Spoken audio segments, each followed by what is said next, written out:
Земеделците од атарот на селото Новоселани за прв пат користеа дрон за прскање со хемиски препарати против плевелите во оризовите ниви.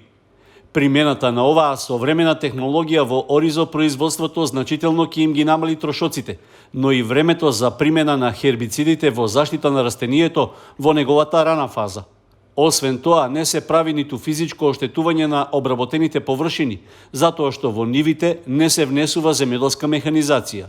За прв пат третираме со дрон и мислам дека ќе биде доста успешно, бидејќи нема работна сила, не можеме да прскаме рачно веќе со трактори и со помпи.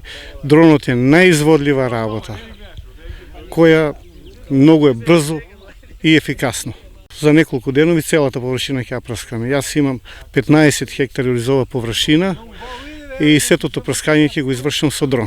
Со синото работиме двајцата, со механизација, со трактори, сета земјоделска механизација ја имаме, тоа не олеснува и сега прскањето кој е најголема тешкотија прскањето, сега со дронот станува веќе олеснителна, премногу олеснителна работа која се врши многу брзо и ефикасно. Поголема ефикасност од прскањето со трактори или со помпи што носиме. Многу е прецизен, прецизна работа е тоа. Оризопроизводителите засега користат услуга со дрон од трети лица, но веќе размислуваат и сами да набават опрема. Се работи за инвестиција од 10.000 евра за еден уред, со дополнителни навигацијски додатоци заради прецизност во извршувањето на задачите. За сопствени потреби користевме ние третирање со хербициди, со фунгициди, со инсектициди, исто така да ја третиравме пченицата. Резултатите се повеќе од одлични, значи мислам немаме тука промашено никаде.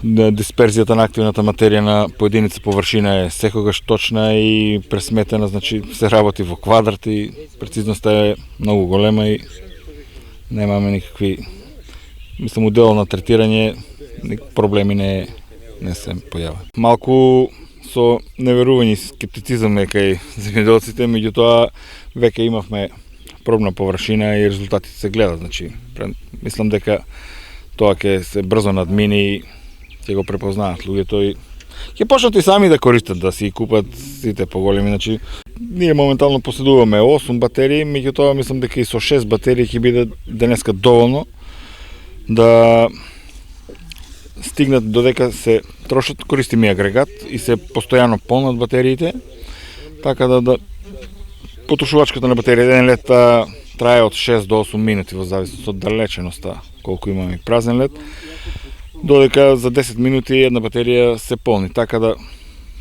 стигат батерии доволно. Мислам без прекин може да летаме цел ден. При користењето дрон за третман на пченицата и другите житни култури се лета со брзина од околу 8 метри во секунда и во просек дневно можат да се покријат околу 50 хектари.